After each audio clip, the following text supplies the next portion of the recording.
Blob is a silly monster movie from 1958, right? Pure bubblegum entertainment, matinee kid stuff.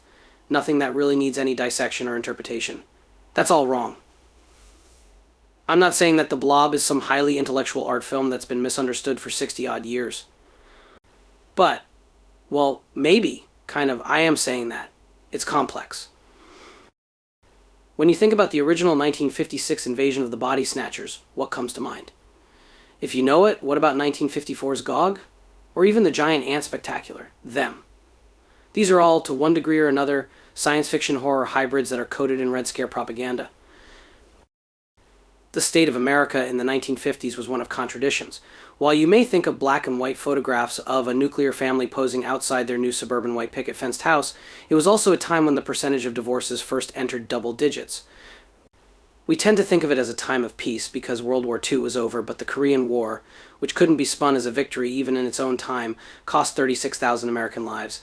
Leave It to Beaver may have been on the TV, but modernity was settling into America. Our newfound prosperity, as much a result of the Second World War as the Industrial Revolution, came with a heavy price tag. Onto that backdrop, a new anxiety is launched into orbit by the Soviet Union on October 4th, 1957. While the satellite only survived for 22 days in low Earth orbit, it became a repository of every American's worst fears. The communists had gotten to space first. Who knew what the simple ball of communication electronics was really capable of? No terrible scenario was too outlandish to consider. Would the Russians soon be able to launch a nuke from space? Could they eavesdrop on our rotary phone calls to our in-laws? Hell, what if just being up there caused the planet's atmosphere to catch on fire? Today, all that seems ridiculous and quaint. But in that time, not so much. After all, it'd only been a decade or so since the nuclear bomb itself stepped out from behind the curtain and obliterated 2 cities. Most Americans could have never even conceived that such devastation was even possible outside the latter verses of the Bible. Hollywood does what Hollywood does. American filmmakers, everyone from major studios to independents borrowing money from dentists, set out to capitalize on our newfound fears. UFO films flood the market, clearly a response to the idea of Sputnik. The mad scientists of 20 years earlier operated on human bodies, but now they play with atoms, with ray guns and gravity weapons. Hiroshima's little boy might as well have been named Frankenstein. The invasion of the Body Snatchers concerned itself less with the technology of our impending doom as it did the psychology of those behind it. Could our neighbors be complicit in the Russians' evil plans? Had their normal 9-to-5 Monday through Friday lives and Sunday church going been covertly replaced by candlelit meetings of collectivists plotting to tear down our nation?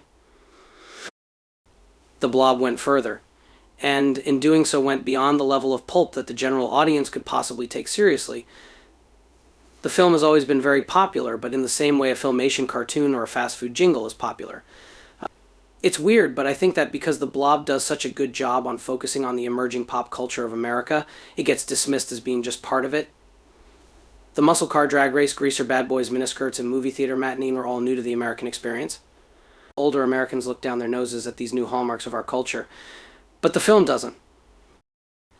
Because The Blob is largely told from the perspective of high school kids, it was easy to dismiss. But today the reverse is true. While we don't live inside that 1950s culture anymore, we can still relate to it. Compare that to the campy scenes of scientists and politicians and other Red Scare genre films.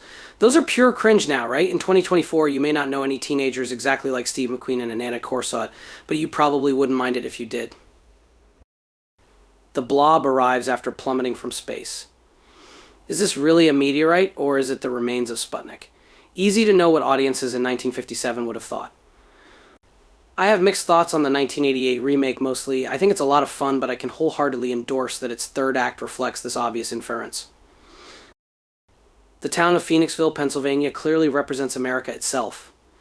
That an old man is eaten first and a young man is the one to ultimately understand how to defeat it is important. The old ways in which we fought our enemies won't work anymore. It'll take new leadership. The Blob attacks a doctor's office, then a motor repair shop, then a grocery store, and finally a movie theater. Did you get that? The communist threat starts with our health, moves on to our mobility, our food chain, and finally our culture. The Blob is far from a mindless space amoeba. It's operating like an efficient military tactician. On invasion, kill, degrade infrastructure, starve the remaining population until it begs for your help. and then propagandize them into a culture you can control, it's no coincidence that the US had only just completed a program known as denazification in Germany. When we first see the monster itself, the blob is a translucent gel, but as it consumes more and more of the town, its color changes. To red. Of course it does. The film's third act is a bit more thoughtful than you would expect. Understanding that communism, and collectivism in general, is impossible to eradicate, our heroes instead opt to freeze the blob and send it to Antarctica. This is so different than most monster movies where the protagonist discovers an Achilles heel and, usually in a montage, manages to wipe the monsters out in a single blow. The blob understands that somewhere deep inside human nature is the idea that if we could completely overcome greed, our society would thrive. Which is impossible and probably wouldn't even work if we could. But the sentiment is romantic and enduring, so there's no killing the blob, there's only containment. Give the blob another view. It's more of a film than its reputation would suggest. As a time capsule of the temperature of American fears in the late 1950s, I consider it about as good as it gets.